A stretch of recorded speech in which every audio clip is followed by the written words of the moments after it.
Mi sueño es ser la mejor presidente de Colombia. Es eso, no me basta con llegar al cargo, me basta con hacer lo mejor que pueda de mí, dar lo mejor. Ver casos de personas que no van a recuperar su ahorro, no van a tener sus saldos porque el gobierno se los confisca, porque el gobierno se los roba, se queda con ellos. Es una injusticia. ¿Y eso qué significa? Que uno como joven pues dice, pues si esto es lo único que escucho, pues está bien, de las cargas que uno tiene como joven. Porque es que la política es bastante espantosa. Es muy densa. ¿Eso qué significa? Un sesgo gigante que solamente nos hacen leer ideas de izquierda. Claro, cuando yo vi eso, a mí se me subió la rabia a la cabeza, la indignación, y escribí una columna.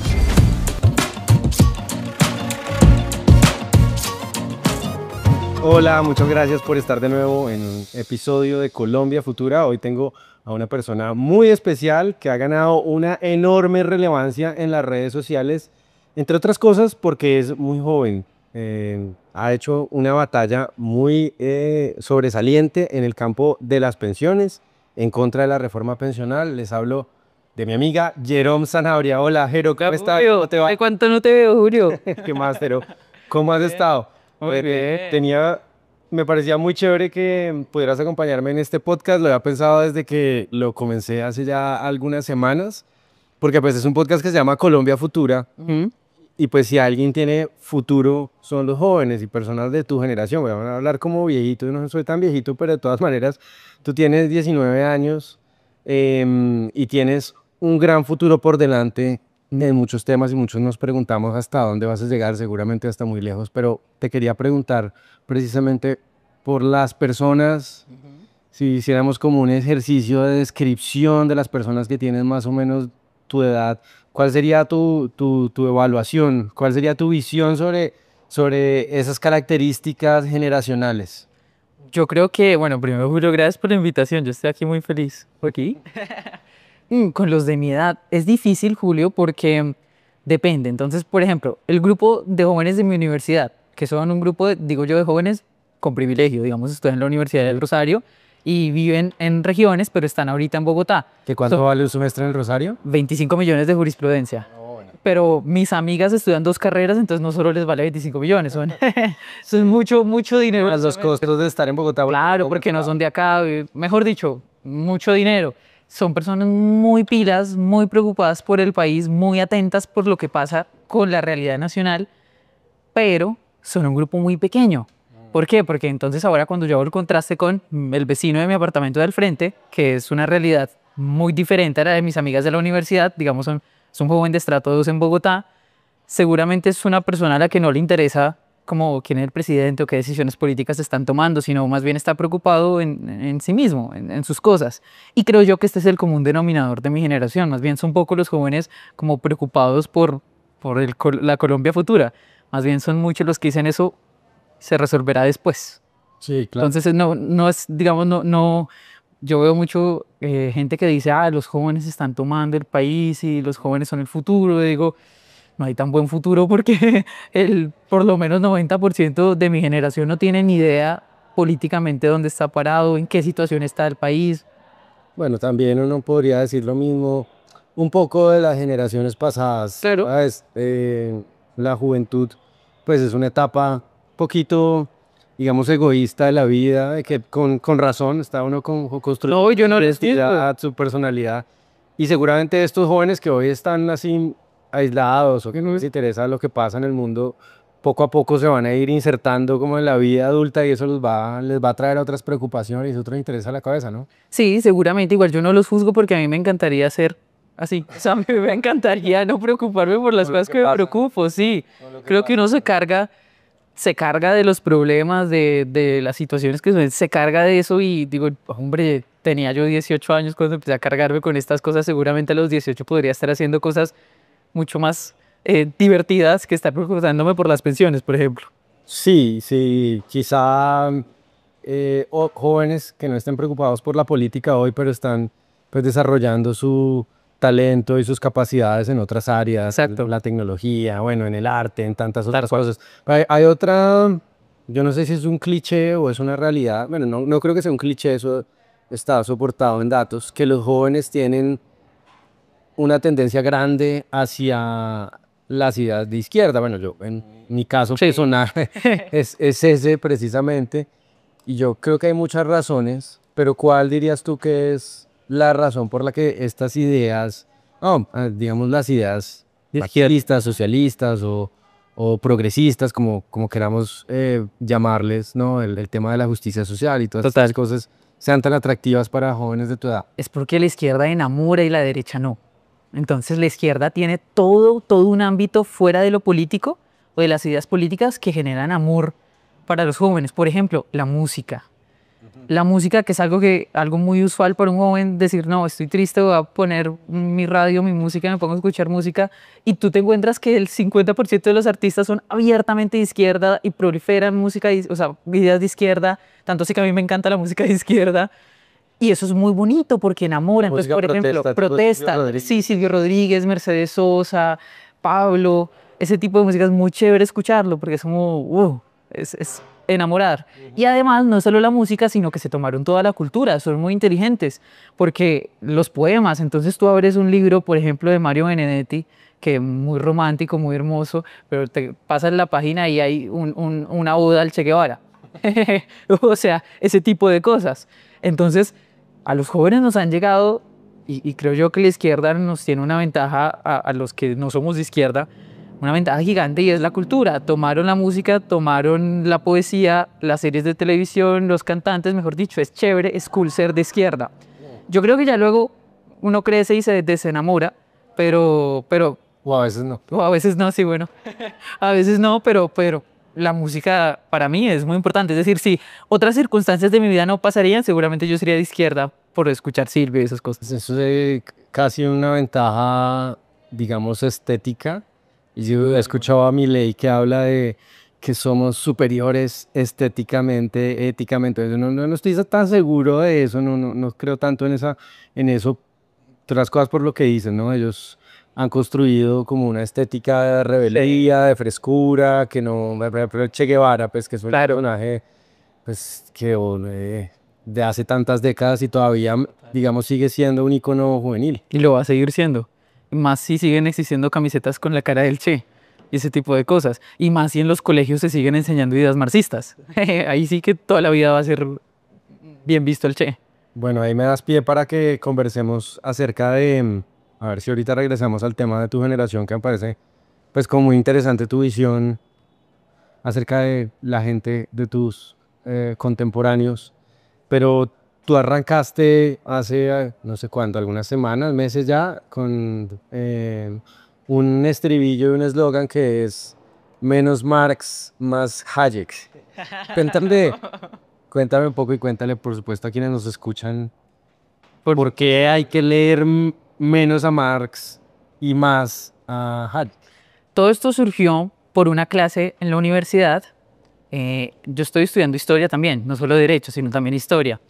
Y en una clase que se llama Fundamentos de las Ciencias Sociales, entré yo a la primera clase, pues eso fue en enero, febrero, o sea, ya ha pasado tiempo. Y lo primero que yo veo es que el sílabus del curso es puro Marx, solo Marx. Yo dije, Dios mío, bueno, estoy estudiando historia, usualmente dicen que las escuelas de ciencias humanas son de izquierda, bueno, listo, me aguanto.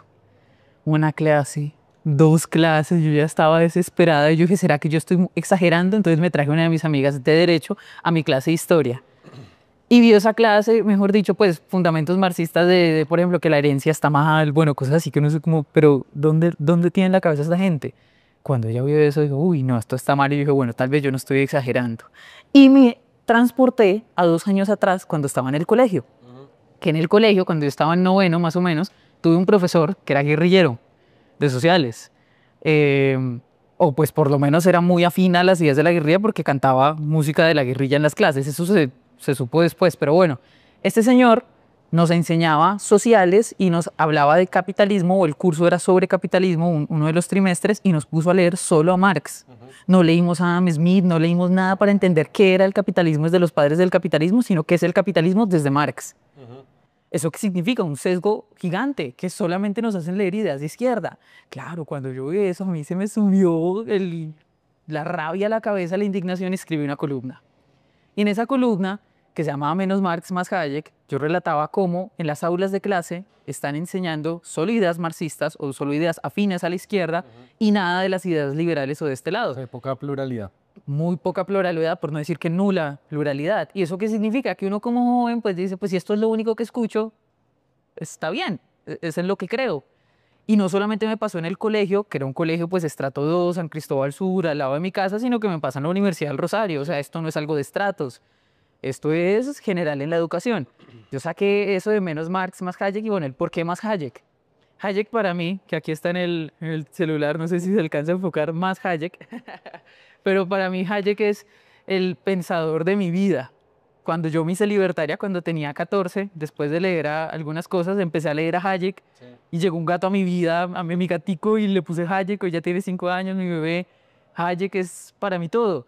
Y nunca me han puesto a leer a Hayek ni en el colegio ni en la universidad. Bueno, ahorita sí, pero a raíz de esa campaña. Pero Julio, tú le preguntas a un joven, ¿quién es Hayek? ¿Quién es Marx? Ahí ya empiezas a ver cuál es la pluralidad que hay en las clases. Nulo. Sí, claro, ¿no? La mayoría, la enorme mayoría de las personas, pues no van a leer ni a Marx ni a Hayek, ¿no? Total. Y leen muy poco, pero de alguna manera, digamos, la narrativa que reciben de sus profesores en el bachillerato, en el colegio, son derivaciones de, digamos, o influencias de pensadores importantes y de manera muy central Karl Marx, ¿no? Entonces no solamente sí que te pongan a leer El Capital, ¿no? Que es un texto muy difícil, Desde el manifiesto. sino también como los autores marxistas o las interpretaciones. Me acuerdo mucho pues de un libro que sí me pusieron a leer en el colegio que era Las Venas Abiertas. De América Latina. Sí, yo diría no solamente que lean a Marx en el aula o en el currículo pues de las materias del bachillerato de la universidad, sino que otros autores que son pensadores marxistas o afines, pues monopolizan la forma o monopolizan el currículo de los contenidos que ven los estudiantes, ¿no? Sobre todo en el aula, pero hubo algunas personas en redes sociales, pues digamos, creo que el más insistente con el tema lo he visto machacando, incluso ya ha pasado varios meses después Y sigue, y sigue. y sigue trinando sobre Menos Marx, Más Hayek, es Andrés Mejía Bernaut, que es, digamos, un filósofo y un opinador pues, relevante en las redes sociales, que tiene podcast y bueno. ¿Qué opinas de la crítica que te hace él? Porque, pues, a grosso modo, él dice, no es que tenemos que dejar de leer a Marx, sino que de leer mucho a todos los autores, ¿no? No como esa, digamos que siento que él Me descontextualiza, siento yo. bueno, y lo que dice es que tú tienes una posición un poco radical, ¿no? Y que invitas a que no leamos a Marx. ¿Qué opinas de lo que dice él? Bueno, pues yo creo que me descontextualiza y creo que justo se lo dije a él en varias ocasiones y pues por eso lo voy a decir aquí. Siento que él no leyó lo que está criticando. La columna, que es la raíz de todo esto, una columna que te demoras 2 minutos leyéndola, Julio, o sea, pues es muy rápido, 5 párrafos. Al final, en el último párrafo dice tal cual, no pretendo que se deje de leer a Marx, sino que en cambio se incluyan autores liberales como Hayek. Sí. Yo creo que en eso se resume mi pretensión con Menos Marx, Más Hayek. Él dice entonces, no sé, me tergiversa, no sé cómo llamarlo, tampoco quiero sonar, digamos, muy radical, pero él dice que yo digo que hay que dejar de leer a Marx, y eso nunca ha sido así. Yo digo que hay que leer menos Marx, no cero Marx. Eso se llamaría un muñeco de paja, ¿no? Exacto. O sea, cambia el argumento. Me cambia el argumento. Entonces, bueno, por ese lado ya yo creo el argumento que él se inventa. caricaturizado. Exacto. Entonces ya por ese lado creo que está muy descontextualizado. Y por el otro lado de lo que él dice, no, es que hay que leer más de ambos. Sí. Yo digo, hombre, maravilloso si uno pudiera leer más de ambos, pero es que estamos hablando de un contexto de colegio y de universidad, no de la vida. Si tú en tu vida, Julio, quieres dedicarte a leer a Marx y dedicarte a leer a Hayek, estupendo. Pero es como un joven de colegio al que lo ponen a leer a Marx para hacerle un examen a las 3 semanas, seguramente no va a tener tiempo para ponerse a leer, ay, que yo quiero leer también la contraparte, ni siquiera el interés, ni siquiera sabe que existirá una contraparte. Y en la universidad lo mismo. Y aquí yo saco uno de los argumentos principales austriacos y es, justamente para defender esa postura, y es que el tiempo no es eterno, es un recurso limitado. Y entonces hay que decirle a Andrés Mejía, pues como también se lo puse yo en algunos trinos, que si tú tienes un tiempo limitado, tú no lo puedes desaprovechar haciendo cosas que seguramente no te van a enriquecer, como ponerte a leer todas las obras de Marx, cuando sabes que no, que es una fantasía, digamos, que no tiene sentido. Entonces, bueno, por ese lado, pero pues yo siento que él me descontextualizó. Yo le respondí en varias ocasiones a él y a otras personas que con él intentaron tergiversarlo en X, y lastimosamente él nunca leyó la columna de 2 minutos que Sí, tanto criticó. yo siento que hay una manera de, digamos, ganar prestigio intelectual, que es buscar posicionarse en la mitad entre dos argumentos. Claro. Sí, que es un poco fingir o mostrarse ponderado. En ocasiones esto tiene sentido, ¿no? Pero hay otras ocasiones en donde no tiene sentido. Entonces, mostrarse ponderado manipulando un argumento de una persona para mostrarlo como extremo, que sería casi prohibamos Marx, Que yo nunca dije eso. o quememos los libros de Marx, eh, y versus los que únicamente leen a Marx. Va a mostrar una posición ponderada en la mitad, pues es una manera de elevarse, digamos, en términos de prestigio, de ganar Claro. autoridad, aunque sea, digamos, manipulando un argumento de otra persona. Ojalá me gustaría escuchar un argumento de parte de Andrés o de alguna de las personas que hacen esa crítica, entendiendo o partiendo de la base en que yo digo que no hay que dejar de leer a Marx. A mí lo que me parece fascinante más allá de eso es que, pues en una red social como Twitter, ¿no? En donde la calidad de la conversación es tan precaria, donde hay memes burlándose de Miguel Uribe, por ejemplo, del atentado de Miguel Uribe, y son virales y tienen miles de likes. Qué horror. Bueno, entonces tenemos a un presidente pues, que tiene un nivel tan bajo de acusar recurrentemente de ser criminales a sus contradictores, pues que la conversación, así sea por un momento, sea sobre si leemos a Marx o leemos a Hayek, más allá de que si estamos o no de acuerdo, pues ya solo que exista esa conversación es un buen aporte, ¿no? Sí, sí. Es interesante que ojalá sobre eso fueran todas las discusiones que tenemos. Duró en tendencia en X 3 días seguidos, el Hayek Marx duró en tendencia, o sea, estuvo bien. Obviamente mucha gente diciendo no hay que leer un solo Marx. Bueno, léalo. Su ético. Es que esos sonidos son fuertes. Ay, no hay que leerse. Gente diciendo que hay que leer solo a Marx. Bueno, pues ellos verán que leen, pero se estuvo hablando de ese tema, estuvo bien. Incluso Petro me dijo tonta, no sé si lo viste. Sí, claro. O sea, hasta Petro reaccionó. Y si, bueno, y si Petro me dice tonta, yo me siento bien. Pues yo creo que es la primera vez en la historia de Colombia donde Hayek hace parte de la conversación cotidiana. Ay, qué alegría, eso a mí me llenó el alma. Que es viral. Bueno, otra pelea, porque, bueno, has estado, o puedo decir, hemos estado, porque muchos de los que nos escuchan sabrán, otros quizá no. Nosotros, a propósito del trámite de la reforma pensional, conformamos un colectivo digital, digamos, que se llamó No con mi ahorro. Se llama. Ya ahorita explicamos un poquito más, pero bueno, digamos que se llama No con mi ahorro. Y ahí entramos en una polémica con varios opinadores y sobre todo un medio de comunicación que es Colcheck, que pues básicamente desacreditó todos nuestros argumentos y digamos nos calificó como productores de fake news. Qué barbaridad. Bueno, cuéntame un poco No, sobre eso. eso, qué barbaridad, Julio. Eso es para mí, yo creo que una de las peleas más duras, grandes y con fondo que hemos tenido, porque en No con mi ahorro lo que nosotros hacemos es mostrarle a la gente por qué la reforma pensional es una confiscación. Y usamos 1000 argumentos diferentes para mostrar con 1000 ejemplos de todas las formas posibles. Y cuando ya estaba poniéndose en la conversación que era una confiscación, sale un artículo de Colombia Check el 12 de junio de 2024. Es que me acuerdo. ¿Te acuerdas? Es que me acuerdo, claro. Un año largo. Hace un año largo, sí. 12 de junio de 2024, en el que dice: campaña de No con mi ahorro desinforma en 6 puntos sobre la reforma pensional. Fue el primer artículo que nos sacaron. Y entonces, en resumen, en ese artículo ellos dicen que no es una confiscación porque el texto no dice, o que no es una expropiación porque el texto no dice se expropiará. Sí, argumentos de este tipo. Pues, Dios mío, o sea, Ni porque le preguntaron a 5 o 6 expertos que eran los más ácidos detractores de nuestra visión sobre la reforma. totalmente. Expertos que uno de ellos ayuda a escribir la reforma pensional, el otro Trabajó en el Ministerio de Hacienda. trabajó en el Ministerio de Hacienda, otro trabajó en el Ministerio del Trabajo, mejor dicho, Sí. son personas que tú te metes a su perfil en redes y escribes nuestros arrobas en Twitter y nos han insultado, incluso con groserías. Sí, así. Y a ellas son las fuentes de Kolchak. Kolchak no quiso preguntarle a nadie que estuviera de este lado, como tener amplias fuentes, no lo hicieron así, entonces está bien. No sé si eso esté bien visto en el periodismo, pero yo creo que no. Yo creo que no. Pero bueno, eso fue decirnos a nosotros que lo que decíamos era una mentira, pero basándola en argumentos falsos, Julio. ¿Y por qué? Te preguntarás, ¿por qué falsos?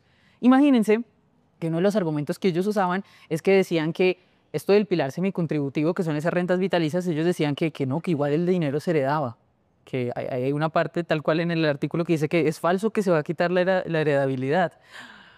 Un año después, el Ministerio del Trabajo nos ha confirmado no con mi ahorro por medio de un derecho de petición que cuando el afiliado que esté recibiendo esa renta vitalicia, que ya de por sí eso ya es un robo, cuando esté recibiendo esa renta vitalicia y se muera, esa renta vitalicia no se hereda, sino que se la queda el Fondo de Solidaridad Pensional para subsidiar otras pensiones. ¿Eso cómo se llama? Eso es un doble robo. Entonces, a mí me encantaría pues, que Kolchak en este momento, que ya ha pasado un año desde que dijeron que era falso eso, revisaran el texto oficial que ahora sacó el Ministerio del Trabajo y digan, oiga, nos equivocamos. Obviamente no va a pasar, pero pues... Sí, yo creo que uno de los, no fue solamente Kolchak, en realidad gran parte del periodismo y de la opinión pública en Colombia no considera y no consideró, incluso de Y nunca va a considerar. muchos expertos en temas económicos y pensionales, no consideró la reforma pensional una expropiación. Yo creo que el error de Kolchak fue confundir lo que es una opinión política, una opinión, digamos, de valoración política de un asunto complejo como las pensiones, un asunto de blanco y negro, ¿no? Y bueno, ellos tienen sus sesgos ideológicos, por supuesto, entonces están calificando, digamos, una visión de ideas que ellos no comparten como verdadero o falso, y yo creo que ese terreno ahí es como, Sí, como fangoso. de acuerdo. Pero al final de cuentas, podríamos decir, te voy a hacer una pregunta, digamos que también me involucra a mí, pero a ver cuál es tu visión. A final de cuentas, la reforma pensional pasó de una manera, pues bastante, se matizó algunas cosas menores, pero en lo fundamental pasó la reforma pensional que había propuesto Gustavo Petro en campaña y contra la que estuvimos discutiendo y argumentando durante muchos meses. Años. Eso es una frustración, lo sientes como una derrota, como que los argumentos que expusiste, iría yo que expusiste tú con más vehemencia y con más éxito que ninguna otra persona en el país, porque me cuesta como ver algún otro detractor tan visible en la reforma pensional que tú lo sientes como una derrota, fue Sin duda alguna. Va a poner a llorar. Sin duda alguna, Julio, cuando hablábamos al inicio de esas cargas, de las Sí. cargas que uno tiene como joven, para mí una carga es la reforma pensional, porque yo no lo tomé como un tema político, ni como, ay, voy a hacer un video sobre algo de esto, sino yo lo tomé personal. Para mí la pelea con la reforma pensional es del corazón, es algo mío. Y lo tomé muy personal porque la razón, digamos, principal por la que yo empecé a hablar de pensiones es algo que me hubiera perjudicado a mí, a mi papá directamente. Si la reforma le hubiera aplicado a él no le hubieran dado su devolución de saldos, por ende yo no estaría estudiando en la Universidad del Rosario, por ende él no tendría con qué vivir. Si le hubieran robado su ahorro, si él le hubiera aplicado esto. Como yo entendí eso cuando estaba en 10º, 11 en el colegio y lo tomé tan personal, yo vi esta lucha y la sigo dando, aunque ya parece como que una causa perdida, la sigo dando porque para mí es algo muy personal. Y entonces ver casos de personas que no van a recuperar su ahorro, no van a tener sus saldos porque el gobierno se los confisca, porque el gobierno se los roba y se queda con ellos, es una injusticia. Y no es hablarlo en términos económicos o en términos ni siquiera legales. Es decir, ¿a usted le parece justo que a alguien que ahorró toda su vida le quiten su plata para que se la quede el Estado? Yo creo que eso no es justo. Creo que eso no está bien. Y por eso yo me cargué con esas cosas, lo de la demanda, bueno, como que fue tanto Sí. tanto esfuerzo, tanto amor por las pensiones o por, digamos, por el ahorro, más que todo, por el ahorro de la gente y saber que perdimos es dolor. ¿Y te sentiste sola en esa, Sí, en claro. esa discusión? Sí, no lo voy a hablar como yo, sino como no con mi ahorro. Nosotros tres estuvimos muy solos, completamente solos, porque a nosotros siempre nos dicen que somos pagos de los fondos privados. Muéstrenme cuándo los fondos privados se pusieron a la reforma pensional de forma vehemente y pública. Nunca. Muéstrenme cuándo los gremios, no solo los fondos, cualquier gremio se opuso a la reforma pensional de forma vehemente y pública. Nunca. No. Sí, Hace- no fue una posición. ¿No? Todo el mundo era tibio, todo el mundo Claro. siempre decían los puntos a favor, buenos y malos de la reforma. Buenos y malos, ¿cómo le vas a sacar algo bueno a un robo? Éramos las únicas 3 personas en Colombia, Mateo Amaya, Julio César Iglesias y Jerome Sanabria, los tres ahí haciendo videos. El ladrón entró a mi casa por la noche, se robó el televisor y se robó el celular, Pero lo bueno, lo bueno es que no nos mató. Algo de ese Horror. o no nos o se despidió cuando se iba saliendo. Una cosa así. es algo así. Qué horror. Sí. Entonces, sin duda estuvimos solos y pues solos más allá Ese equilibrio es un poco lo que hablábamos ahora, ¿no? de crear un extremo. Una moderación que tiene como objetivo la opinión pública y mostrarse moderados y constructivos, aunque no sea, digamos, rigurosa intelectualmente, ni defienda valores de fondo, sino que es muy superficial. Soy equilibrado, hay cosas buenas, hay cosas malas, yo estoy en la mitad, ¿no? Como la falacia de la moderación. Sí, eso es un De punto medio. ¿Cómo le sacas algo bueno a un robo? Entonces, más allá de que luego los propios afiliados se empezaron a dar cuenta de su situación y que fue que conformamos el grupo con todos los 13.000 que firmaron la demanda, porque conseguimos 13.000 firmas de gente que está afectada con la reforma pensional para nuestra demanda. Más allá de eso, no hubo otra voz en la opinión pública, Julio. Sí. Y bueno, eso sí debo decir, en el Congreso hubo solo Bueno, hay 2 excepciones. personas. Hay excepciones. Digo yo, claro. Hay Pero excepciones, está por ejemplo el Instituto de Ciencia Política, claro. algunas Pero Julio, Libertang, hay organizaciones. Pero más allá de eso pienso yo, ¿qué académicos, qué representantes a la Cámara? Andrés Forero. Uno. No sé más. No se me viene otro nombre a la cabeza de alguien que se haya opuesto vehementemente. Senadores, Paloma Valencia. ¿Quién más? Otros que decían, sí, la reforma es mala, pero que se lo hayan tomado como bandera de defender el ahorro de los que lo afiliados. hayan entendido. Que lo hayan entendido. 2, los que le acabo de mencionar. En cambio, cuando reforma laboral, ¿cuántos gremios hablaron con...? En cambio, Julio, con la reforma laboral, ¿cuántos gremios salieron a hablar en contra de la reforma laboral? ¿Cuántas organizaciones? Pero con la pensional todo el mundo decía, es lo menos peor. Es lo menos peor, por Dios. Eso para mí es una ofensa, o sea, yo me lo tomo personal. Es como que lo menos peor, están robando a la gente de frente y lo menos peor. Y aparte robando a mi generación del futuro de pensionarnos y es lo menos peor. Ay, Dios. Ay, Jerome. ¿Y cuál es el futuro de esta pelea? ¿Crees que llega hasta ahí? Que digamos, esa ímpetu confiscatorio, expropiatorio de este gobierno y bueno, de futuros gobiernos, porque hay que decir, por ejemplo, que la propuesta pensional de Sergio Fajardo Es bastante similar. básicamente la misma. Sí. ¿Cuál dirías que es el futuro de este proceso, ¿no? de esta discusión? ¿Será que hasta aquí va a llegar el gobierno o futuros gobiernos van a llegar hasta aquí, digamos, en afectaciones hasta a la propiedad privada? ¿O hay nuevas iniciativas formándose que amenazan con reducir todavía más la libertad? Sin duda alguna, yo creo que hay bastante de esas iniciativas. Nada más, por ejemplo, veámoslo, las reformas de Petro. Todas las reformas de Petro lo que buscan hacer es acabar con el privado. Pero acabar con el privado ni siquiera uno no debería decir como, no, es malo porque acaba las empresas. No, es malo porque nos acaba a nosotros, los usuarios, afiliados, lo que sea, la libertad de elección. Entonces, listo, en pensiones, en salud lo que querían hacer, en trabajo. Ahorita, Julio, hay una cosa muy grave de la que ya pues yo he empezado a hablar también en redes sociales, que es el tema de las tierras. Ahí pasa algo muy grave y es que va a pasar lo mismo que la reforma pensional. Lo canto en este momento, que cuando uno dice que es una confiscación, que le digan a la gente qué hacer con su tierra, con sus predios, van a decir, no es una confiscación porque es que la tierra sigue siendo tuya en el papel. Y sí, es cierto que la tierra sigue siendo mía en el papel, pero con los lineamientos, por ejemplo, ambientales que están sacando, las digamos, las figuras que están sacando con eso, puede que siga siendo mía, pero ya no puedo disponer de ella libremente. ¿Es mía? Sí. ¿Realmente es mía? Sí. No es mía.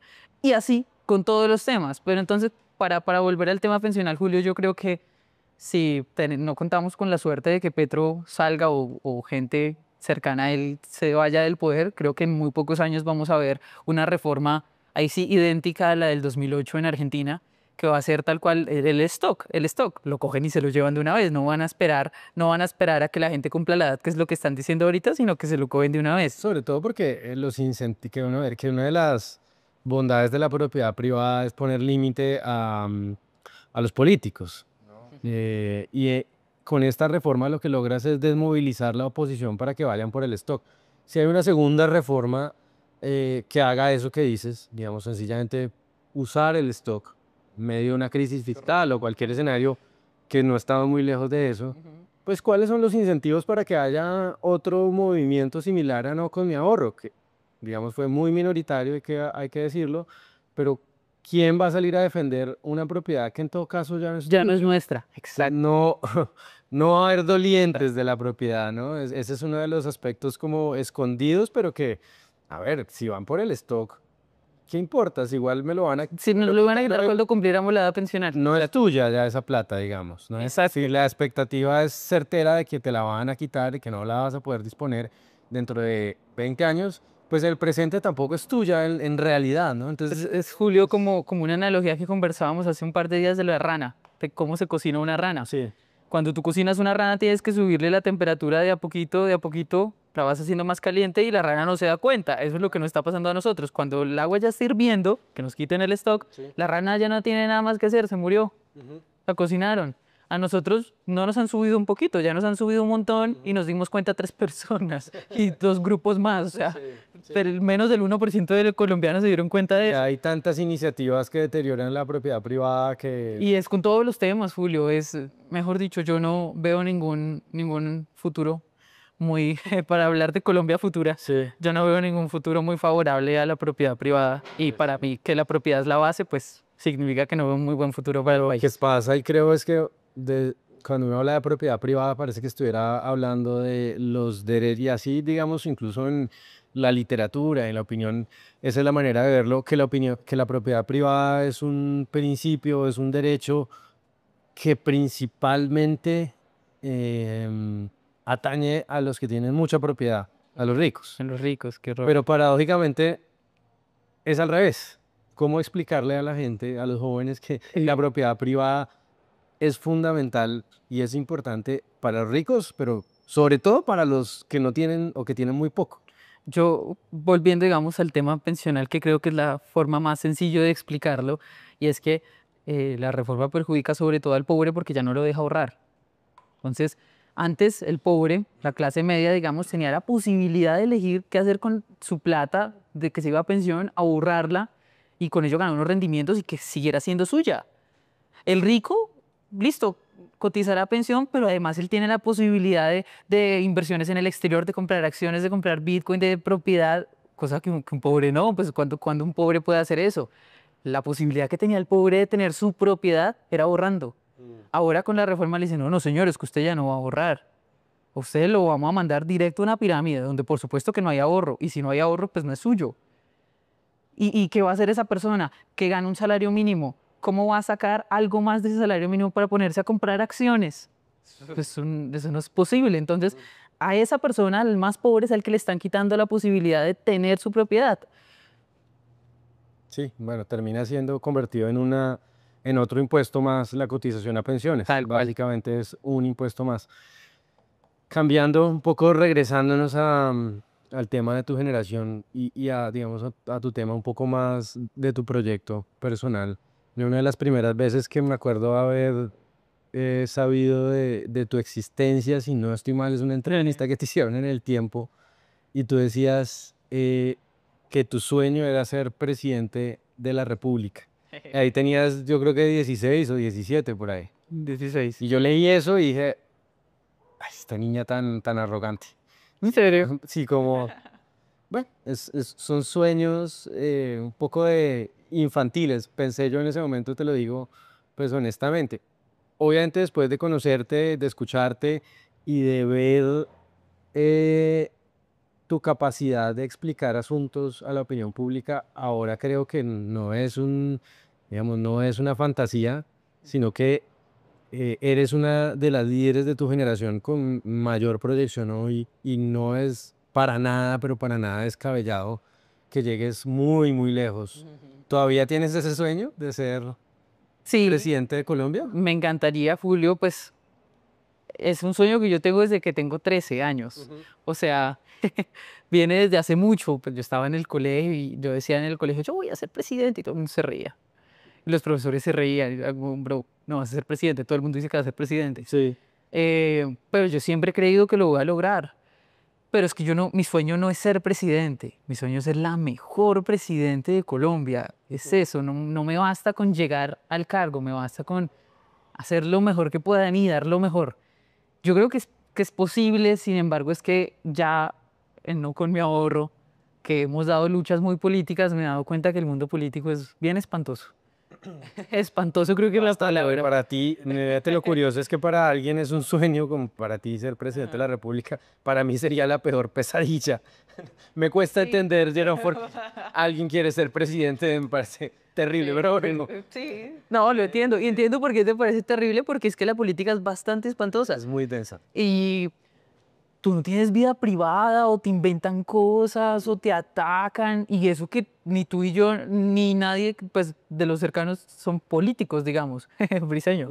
Pero más allá de nosotros no somos políticos y todos estamos ya viviendo cosas muy densas. Entonces digo yo, si es así, que no somos políticos, ¿cómo será si uno llega a serlo? Duro. Y otra cosa es que sí, a mí me encantaría ser presidente, pero antes de eso me gustaría, o sea, hacer un montón de sueños más que tengo yo en el sector privado, digamos que tienen que ver con mi carrera, que sueños que me he dado cuenta en el último tiempo. A mí me gusta mucho el derecho laboral. Lo que tú dices que te parece muy raro que me guste el derecho laboral, me gusta mucho, siento yo que tiene que ver porque me gustan las pensiones, pero yo me veo litigando en temas pensionales y no solamente en eso, sino haciendo textos, haciendo cosas duras sobre temas pensionales, seguridad social en general. Y esto por el sector privado y digamos por el lado del derecho. Pero sí, ser presidente es un sueño que me gustaría cumplirle a la Jerome chiquita. Y muchas cosas pueden cambiar, obviamente, y Sí, muchas cosas seguro. pueden pasar. Pero ¿serías una presidenta libertaria? ¿Crees que las ideas libertarias tienen alguna posibilidad de mejorar la situación de Colombia? Totalmente. Yo, si pudiera, mejor dicho, en mis manos, si en mis manos estuviera Colombia, sería libertaria ya, en este momento. Tener ¿Eso qué significaría? Eso significaría por lo menos empezar con un estado mínimo, Julio, que es imposible que Colombia sea un estado cada vez más grande, con más burocracia, con más ministerios, con cada vez más contratistas, con más gasto. Y uno dice, listo, y ese gasto y tanta inversión, gasto público, que ha traído para el país. ¿Somos ricos? ¿Somos un país rico? ¿Ayudan al sector privado? Satanizan al sector privado, entonces no, no para nada. Entonces mi Colombia futura, libertaria, sería una Colombia con un estado mínimo, un estado chiquitico. Alguna vez escuché cuando me estaba haciendo libertaria una analogía que decía que el estado sea como un grano de arroz, algo así, y que el estado no sea el importante, que la gente no sepa quién es el presidente, no sepa quiénes son los ministros, que quienes sean los importantes en el país sean quienes producen el dinero, quienes generan empleo, el sector privado, los trabajadores y demás, pero un político. Ese sería mi ideal. Entonces, por supuesto, yo, pues no sé si hace falta decirlo, pero yo amo a Milei. No sé si hace falta decirlo, si ya quedó muy claro. Sí, bueno. Em, Ahora mencionabas algo que me parece bastante, digamos, una parte oscura de tener visibilidad pública en redes sociales sobre todo, y es cómo recibes ataques feroces, memes, insultos, calumnias, bueno, todo tipo de cosas, pues que aún yo tengo 38 años, para mí son, digamos, que también me llegan ese tipo de insultos, algunas veces son molestas, otros no tanto, ya uno se va acostumbrando, pero algunas veces son molestas, incómodas. Además que en redes sociales buscan la manera digamos, es una competencia por ser lo más hirientes posible. Tal cual. lo que no me imagino es tener 19 años como tú. Digamos, está uno construyendo también su identidad, construyendo, todavía terminando de construir su personalidad y que lleguen este tipo de mensajes, creo yo, debe ser muy duro. ¿Sí, sí es así o ya tienes una piel tan gruesa que no te importa para nada los memes, los insultos, las calumnias, todo ese tipo de cosas? Me encantaría decirte que no me importa para nada, Sí. pero no, eso sería mentirle y mentirle a las personas que nos están viendo. Creo que me importa menos que antes. Y eso para mí es ganancia. Ajá. Porque cuando todo esto empezó, que yo tenía 17, o sea, además era más niña de lo que soy, eh, tenía 17, me atacaban unas cosas que yo decía, Dios mío, pero ¿qué es esto? Que ahí la A mí, mayoría de gente dice, no, esto no es conmigo y simplemente se desaparece de redes sociales, ¿no? tal cual. Y yo dije, ¿qué es esto? Pero yo, no, voy a seguir adelante, no me importa. Pero en ese momento me afectaba un montón, Julio. O sea, yo nunca replanteé, nunca dije, voy a dejar de estar en redes, no, porque eso sería darles el gusto a las personas que me atacan, pero sí decía como, bueno, Dios mío, ¿cómo manejo esto? Ayúdame, Dios. Entonces, una de mis herramientas es hablar con Dios como, quizá como decir como, Dios mío, quisiera decirle a estas personas tal, pero no, me desahogo así. Pero ya han pasado más de 2 años, Julio, y ya con el tiempo aprendí que comentarios en Twitter de gente anónima, de gente que ni da la cara, ¿para qué les voy a poner cuidado? Sí, sí, es... Sí, o sea, ¿qué tan inseguro debe ser esa persona para no dar su cara y para estar insultando a alguien que tiene seguramente 20 años menos? Sí. Yo, entonces, aparte los insultos que a mí me hacen usualmente no tienen nada que ver con las ideas políticas, sino que se meten con mi físico e inventan cosas de mi familia, tonterías, ¿sí? Entonces digo, ¿para qué les pongo cuidado? Ahora, obviamente me siguen afectando. Y aunque yo haya silenciado un montón de cuentas en ese entonces, obviamente sigue gente que sigue diciendo cosas, pero yo he podido nivelarlo al saber que así como hay gente que me odia y que me detesta y que dice cosas horribles, también hay gente que valora el trabajo que hago. Y sabiendo eso, digo yo, vale la pena. Si lo pongo en una balanza, digo, ¿qué me importa más? ¿Las críticas que recibo todos los días de mi vida o saber que a una persona le fue útil un video que hice? Sí. Es Y vi que compartiste una columna que escribió Javier Mejía. muy buena, Bueno, muy buena. Javier Mejía, que bueno, no recuerdo exactamente el título, pero era algo como la importancia de los haters. Sí, Algo de ese estilo. Y Javier, creo que es una manera muy útil de verlo, ¿no? No como me están haciendo daño, sino como sin intención te están ayudando a que lo que tú dices llegue a más gente. ahí Javier, contémosle a la gente que decía esa columna de Javier Mejía, que si no la han leído, ojalá la pudieran leer, creo que es en Forbes. Me pareció a mí de lo mejor que he leído hace mucho tiempo.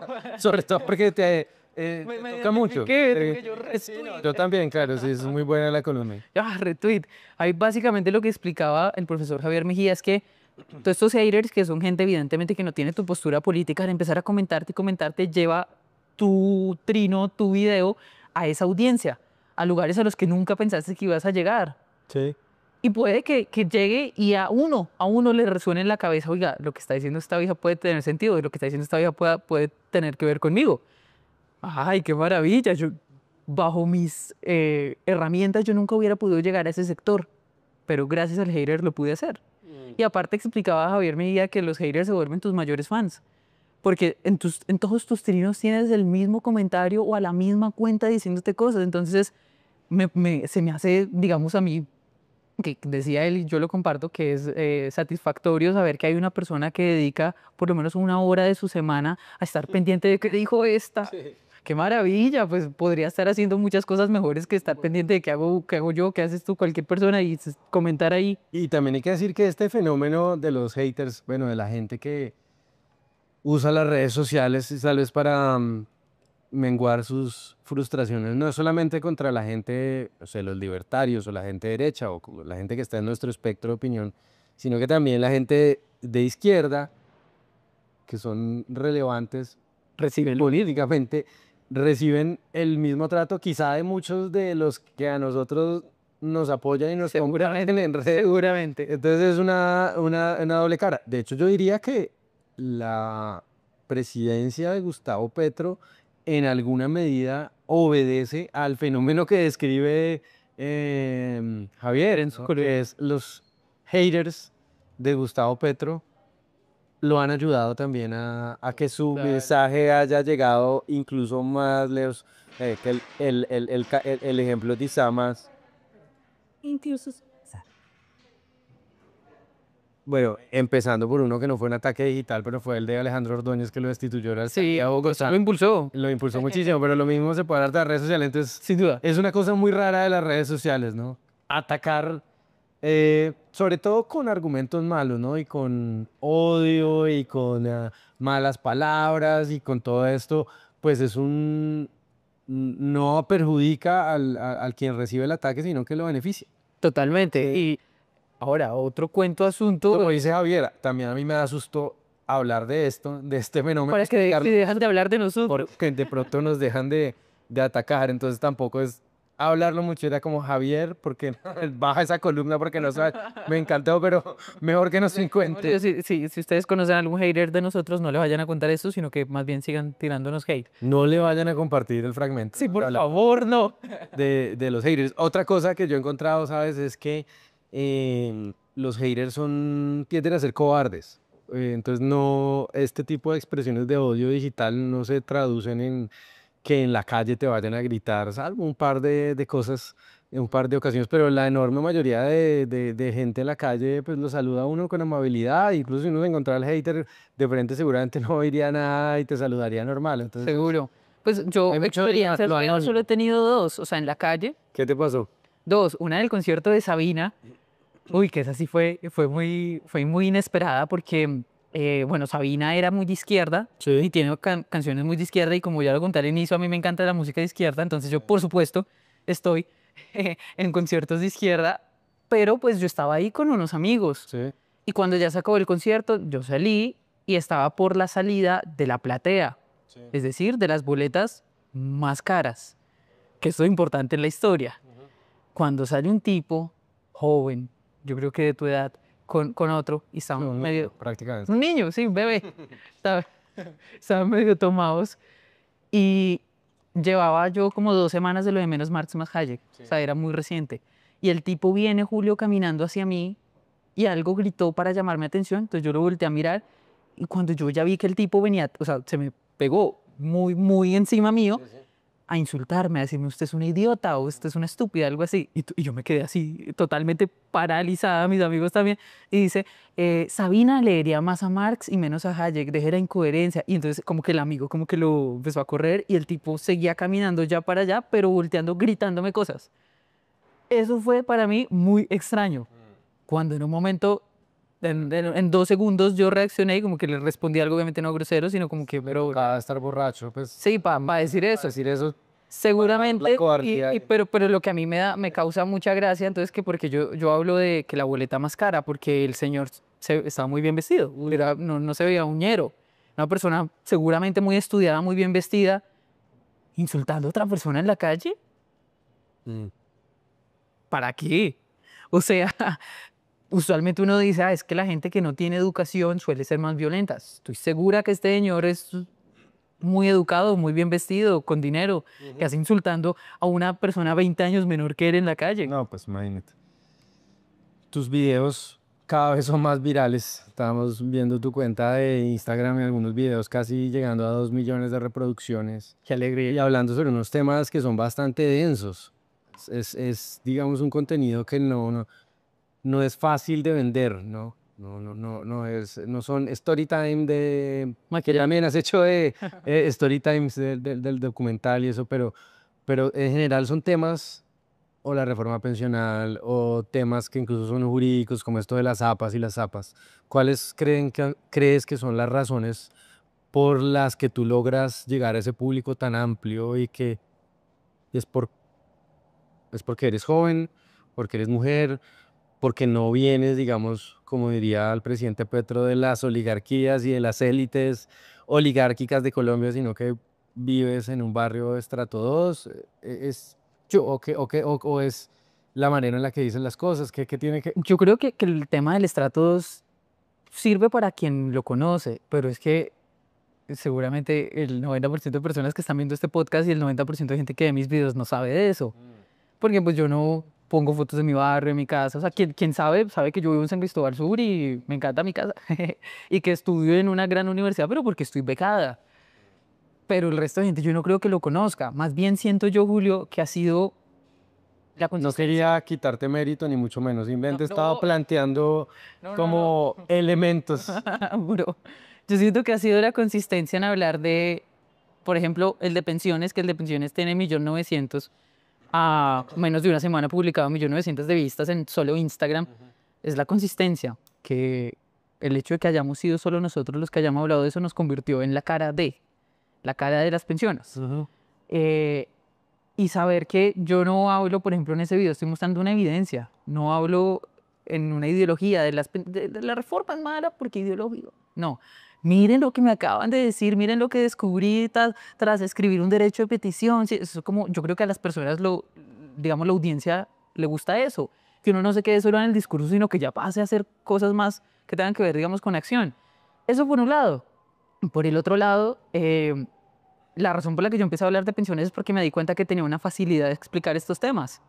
Y es que el primer día que me explicaron a mí sobre temas pensionales, ese día yo dije, o sea que tú me estás diciendo que Colpensiones es una pirámide.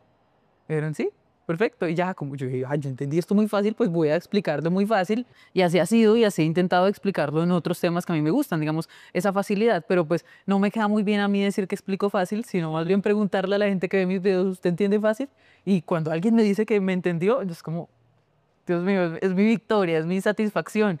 Que un amigo de la universidad, el novio de una de mis amigas de la universidad, que no tiene ni idea de política y no le gusta, le escribió a mi amiga, amor, este video de Jerome, y le mandó el pantallazo, me acaba de hacer entender la reforma pensional. Oh, para mí eso fue... A mí alguien me dijo hace poco que una de las razones de tu éxito era, por supuesto, te ven muchos jóvenes, pero también te ven muchos papás de jóvenes, ¿no? Personas que tienen quizá hijos adolescentes o Sí, seguro. hijas adolescentes cercanas a tu edad y ven quizá cosas en ti sobresalientes de alguna manera que pueden usarte a ti como un ejemplo.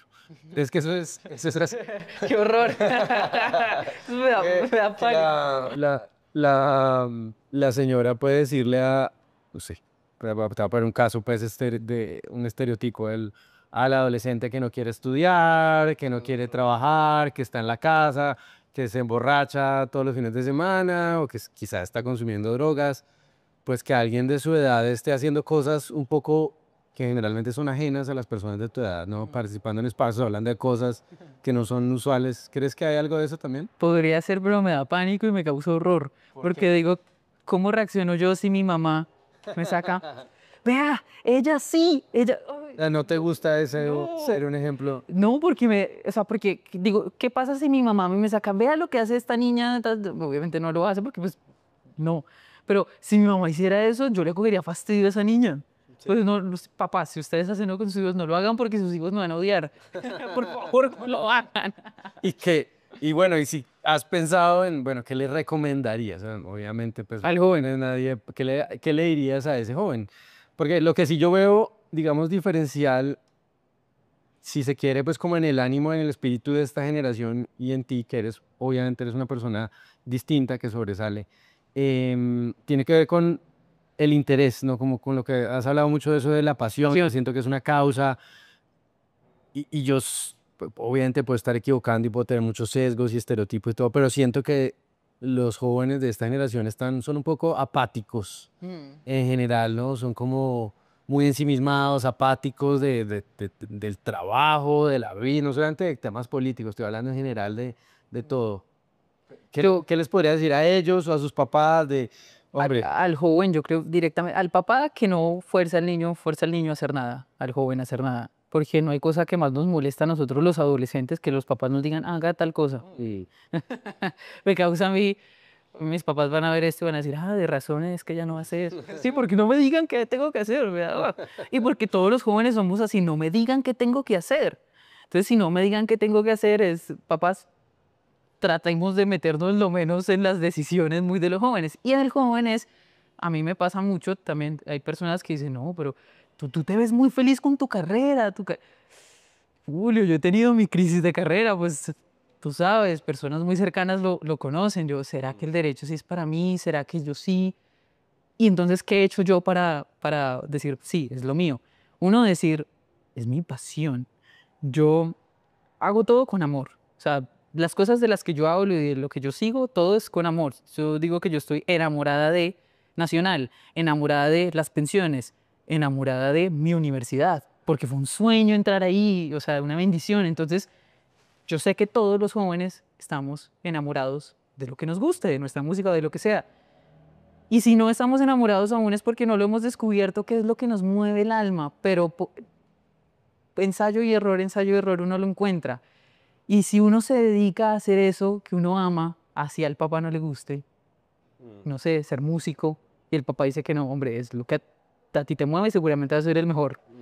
Entonces, si uno se dedica a hacer esas cosas que uno ama y que le salen del corazón, seguramente va a ser muy feliz y va a encontrar una motivación. Y siempre que les pase lo que a mí me pasa con la carrera, que es, oiga, ¿será que no? ¿Será que sí? ¿Será que me gradúo y no ejerzo nunca? ¿Será que hago? ¿Qué hago? ¿Qué hago? Es, no, ¿por qué estoy estudiando Derecho? Porque yo anhelaba, yo le escribía las cartas al niño, Dios, Dios mío, yo quiero entrar a... O sea, es que yo quiero estudiar Derecho desde que estoy en quinto. Entonces, es por eso, sí, es un sueño. ¿Cómo voy a algo que me hacía tan feliz la ilusión y que yo sé que me hace feliz? ¿Por qué voy a decir en estos momentos, no, ya no? No, hay que amar las cosas. Sí, por ahí hay una conferencia de Jesús Huerta de Soto, que es este profesor muy libertario, muy anarcocapitalista, Un grande. ese español, que no habla sobre temas económicos y políticas, sino sobre la vida, ¿no? Como consejos, no recuerdo exactamente el nombre del título, lo pueden ahí buscar en YouTube, pero es algo así como consejos para la vida. Y uno de los consejos que, pues el que se me quedó de esa lista es uno que dice, si usted no siente entusiasmo, fínjalo. Entonces a veces uno no tiene ganas de hacer nada y está aburrido y no siente pasión por las cosas, que es muy importante. Entonces él dice, bueno, si usted no quiere levantarse hoy, pues finja que si quiere Buena despertarse con técnica. entusiasmo. Al final fingir el entusiasmo termina convirtiéndose Contagiándoselo. en algo real. Entonces es un buen truco, ¿no? A veces Sí, sí. hace falta fingir un poquito que sí me importa, que sí me importa la universidad, que sí me importa lo que estoy haciendo, que sí siento pasión, que eso eventualmente se convierte en algo real. De acuerdo. Es, Me gusta. es una buena. Me gusta. Em, ¿Qué sigue? Cuéntame un poco cómo crees que sigue tu papel, digamos, en la opinión pública de acá en adelante. Porque la reforma pensional, esta es una respuesta que podemos dar entre los dos, pero no te la quiero hacer. Hace un año estuviste grabando un documental, se ha demorado un poquito, estaba ahí en el horno, Pero ya. ya está muy pronto para salir. Entonces te voy a dejar que es la chiva de cuándo vamos a estrenar el documental que se llama, Ya. cómo se llama. Cuéntanos más detalles de eso. Bueno, para mí, yo te agradezco aquí en el podcast porque para mí nunca pasó por mi mente grabar un documental. Y gracias a lo que hemos hecho en No Sí. con mi ahorro, Una gran experiencia. lo pudimos hacer. Según Colcheck, financiada por la Ultraderecha. Pero para mí, Julio, de verdad, muchas gracias porque esto es en gran parte gracias a ti y a No con mi ahorro. No, muchas gracias a ti por acompañarnos. No, Que para mí. somos- Bueno, en No Con Mi Ahorro somos, digamos, tres los voceros, pero hay más personas que están Atrás. Detrás de cámaras. que están detrás de cámaras, que son muy importantes. Entonces, Sin duda alguna. todos ellos han sido muy importantes. Sin duda alguna. Lo del documental, imagínense que grabamos un documental, nos fuimos a Argentina y a Perú, y también hablamos de Venezuela y Colombia, contando las experiencias pensionales de estos países.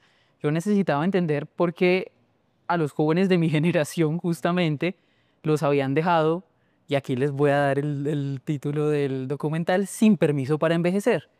Así se llama el documental, Sin permiso para envejecer. Por eso nos fuimos a estos países, Argentina, en donde les expropiaron el ahorro pensional a los jóvenes y a todo el mundo. Le quitaron el ahorro pensional a todos. Y en Perú, que es un ejemplo usado, los detractores de la libertad lo usan para decir que el ahorro no funciona. Entonces nos fuimos allá a hablar con expertos y a hablar con los afiliados y sacamos un documental que para mí, pues a mí me gustó mucho. Yo espero que los que lo vean también les guste Y aprendan. y aprendan porque hablamos con expertos geniales, tanto en Argentina como en Perú, gente que yo decía, ojalá tuviéramos en Colombia uno así, ojalá tuviéramos en Colombia alguien, algún experto, un académico que se atreviera a decir que hay expropiación. Pero bueno, ustedes se van a encontrar con ese tipo de personas maravillosas en el documental. ¿Y cuándo lo pueden ver? Se va a publicar, lo vamos a publicar en Bogotá, vamos a hacer una ceremonia bien bonita el 21 de agosto. No sé cuándo se publique el podcast, pero muy pronto. Muy pronto.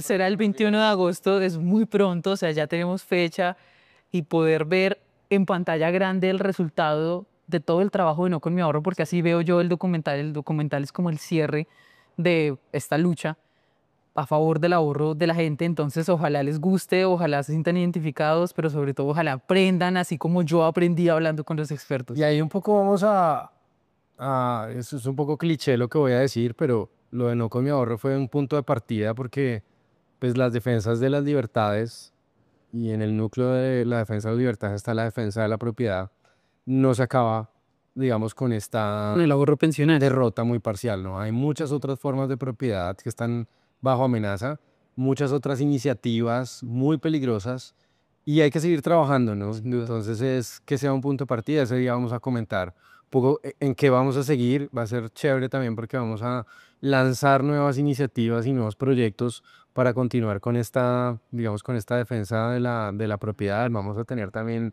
visitantes internacionales, no voy a desviar todos los detalles, pero va a ser pues un evento muy chévere, muy interesante para mostrar ese trabajo que hicimos con el apoyo, según Colcheck, de el fascismo ultra mega fascista internacional y etcétera, ¿no? Es un chiste en realidad, pues con el apoyo de Atlas Network, que es un centro Un gran centro. una gran red de centros de pensamiento, Exacto. obviamente libertarios. Entonces, como un comunista nos va a financiar. Sí. El Colchec seguro esperaba que, no sé, Colombia Humana nos tirara o algo. Sí, se nos financiará Open Society, es el único donante legítimo, pues, que son los que les Los financian a todos. pues que no estén en esa órbita, pues entonces son de ultraderecha. Pero bueno, en fin, ahí estaremos lanzando el documental. 21 de agosto. Jerome, muchas gracias por acompañarme en esta charla, ojalá que la repitamos, hablando sobre nuevos temas de actualidad y hablando sobre también el futuro de Colombia. Bueno, antes de despedirnos, ¿cómo te imaginas que va a ser la Colombia que va a enfrentar tu generación? Hay algo que sabemos a ciencia cierta que es una Colombia más vieja, pero ¿qué otras cosas Más vieja, sin recesión, con deuda. En todo mal. en 2050 o en 2060? ¿Cuál va a ser el escenario que viva tu generación cuando ya sea, digamos, la que lleve las riendas de este país? No veo muy buen panorama, Julio. Bueno, gracias por el optimismo. Yo me imagino que los invitados al podcast dicen, no, una Colombia. No, yo no lo veo muy bonito. Y no es por culpa de mi generación, sino por las decisiones que se toman hoy que afectan a mi generación. Seguramente muchos de los problemas que nosotros estaremos pagando a futuro ni siquiera van a ser causales nuestros, o sea, por culpa nuestra. Entonces, evidentemente será un país más viejo, con muchos problemas del sistema de salud. Estoy segura que va a tener, no solamente porque el sistema de salud que tenemos afectado por Petro, si se lo haya tirado básicamente, sino porque el hecho de que seamos más viejos ya, uy, eso ya va a Claro, ya ciertas teníamos consecuencias. una bomba de tiempo Sí. enorme en el sistema de salud, ahora pues con mucho más tejos vas No me imagino yo un Todavía sistema más de grave. salud, sí, grave, y al mismo tiempo con menos cotización. con menos cotización, menos plata y más gente, todo mal. Igual que las pensiones, mi generación sin pensión, no solamente sin pensión, porque es algo a lo que yo ya me resigné, sino con una deuda que no es nuestra. Es como, Julio, es como todo el panorama que vamos a tener de Colombia en el futuro, es como si a los jóvenes nos dijeran en unos 30 años que nuestros papás se fueron a la cervecería del barrio a tomarse unas cervezas entre ellos y que no pagaron. Entonces que nosotros tenemos que pagar las cervezas que ellos se tomaron, pero además con todos los intereses. ¿Eso es justo? No, y no solo en tema pensional, no solo en tema salud, en todo lo que pase con el país, así va a ser el futuro. Yo obviamente espero que en 2026 llegue un buen presidenta, lo que sea, pero realmente no creo que un presidente sea suficiente para reversar todos los efectos negativos que va a cargar mi generación y ni hablar de las siguientes. Bueno, ojalá que Jerome, presidenta, pueda corregir algunas Si no, un presidente, lo algunos de primero esos que hace es grandes problemas que seguramente vamos a seguir cargando, ¿no? Eso sí seguro que vamos a estar llenos de problemas, ¿no? Como siempre. pero más que ahora, Julio. Este país siempre ha tenido muchos problemas, pero quizá ahora agigantados por las malas ideas que se están cultivando en el presente. Sin duda alguna. Pero bueno, por eso hay que seguir trabajando, a defender la propiedad y tratar de dar todo lo de nuestro lado, así es una semillita de 3 personas. Ni que sea un optimismo ingenuo, ni tampoco pues un derrotismo, Tal un cual. fatalismo. Al final el futuro pues se va construyendo de acuerdo a lo que hagamos ahora, entonces vamos a ver qué pasa. Sí. Jerome, muchas gracias. Gracias, Julio. Estás bien. Gracias, tú también. Chao. Vemos ahora, entonces vamos a ver qué pasa. Sí. Jerome, muchas gracias. Gracias, Julio. Estás bien. Gracias, tú también. Chao. Vemos.